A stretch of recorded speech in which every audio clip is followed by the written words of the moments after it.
एवं बहनों, आज बड़े हर्ष की बात है कि मुझे स्वामी विवेकानंद जी के बारे में 2 शब्द बोलने का अवसर प्राप्त हुई है।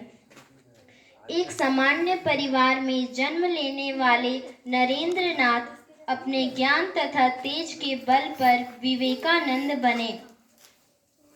अपने कार्यों द्वारा उन्होंने पूरे विश्व में भारत का नाम रोशन करने का कार्य किया। यही कारण है कि वह आज के समय में भी लोगों के प्रेरणा स्रोत हैं। स्वामी विवेकानंद का जन्म 12 जनवरी 1863 को कलकत्ता में मकर संक्रांति के त्योहार के अवसर पर परंपरागत कार्यस्थ बंगाली परिवार में हुआ था। स्वामी विवेकानंद का बचपन का नाम नरेंद्र नाथ दत्त, नरेंद्र या नरेन भी कहा जाता था। वह अपने माता पिता विश्वनाथ दत्त कलकत्ता के उच्च न्यायालय के वकील थे और माता भुवनेश्वरी देवी एक धार्मिक महिला थी। वह अपने पिता के तर्कसंगत मन और माता के धार्मिक स्वभाव वाले वातावरण के अंतर्गत सबसे प्रभावी व्यक्तित्व में विकसित हुए। वह बाल्यकाल से ही आध्यात्मिक व्यक्ति थे और हिंदू भगवान की मूर्तियां, भगवान शिव, हनुमान आदि के सामने ध्यान किया करते थे। वह बचपन में बहुत शरारती थे। वह अपने माता पिता के नियंत्रण से बाहर थे। वह अपने माता के द्वारा भूत कहे जाते थे और एक कथन के अनुसार मैंने भगवान शिव से एक पुत्र के लिए प्रार्थना की थी और उन्होंने अपने भूतों में से एक भेज दिया। उन्हें 1871 में अध्ययन के लिए चंद्र विद्यासागर महानगर संस्था और 1879 में प्रेसिडेंसी कॉलेज में दाखिल कराया गया। वह सामाजिक विज्ञान, इतिहास, दर्शन, धर्म, कला और साहित्य जैसे विषयों में बहुत अच्छे थे।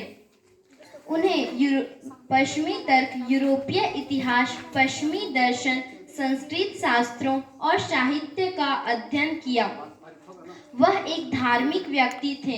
हिंदू शास्त्रों, वेद, रामायण, महाभारत, उपनिषद, पुराण आदि में रुचि रखते थे। वह संगीत, खेल, शारीरिक व्यायाम और अन्य क्रियाओं में भी रुचि रखते थे। उन्हें विलियम हेस्टे महासभा संस्था के प्राचार्य के द्वारा नरेंद्र वास्तव में प्रतिभाशाली हैं कहा गया था। वह हिंदू के प्रति बहुत उत्साहित थे और हिंदू के बारे में देश के अंदर और बाहर दोनों ही जगह पे लोगों के बीच में नए सोच का निर्माण करने में सफल हुए। वह पश्चिमी में ध्यान, योग और आत्म सुधार के अन्य भारतीय आध्यात्मिक रास्तों को बढ़ावा देने में सफल हो गए। वह भारत के लोगों के लिए राष्ट्रवादी आदर्श थे। उनके राष्ट्रवादी के विचारों से कई भारतीय नेताओं का ध्यान आकर्षित किए। भारत की आध्यात्मिक जागृति के लिए श्री अरविंद ने भी उनकी प्रशंसा की थी।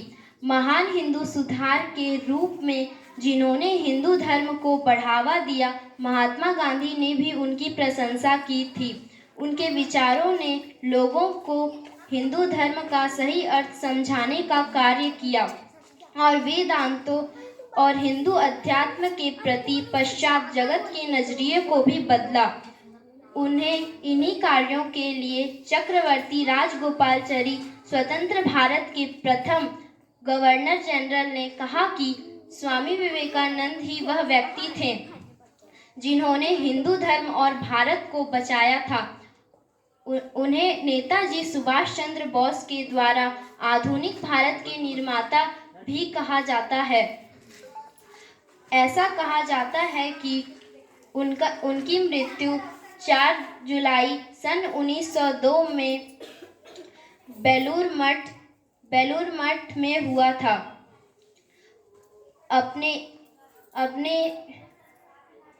इतना ही कहकर मैं अपनी वाणी को विराम देती हूँ। जय हिंद, जय भारत।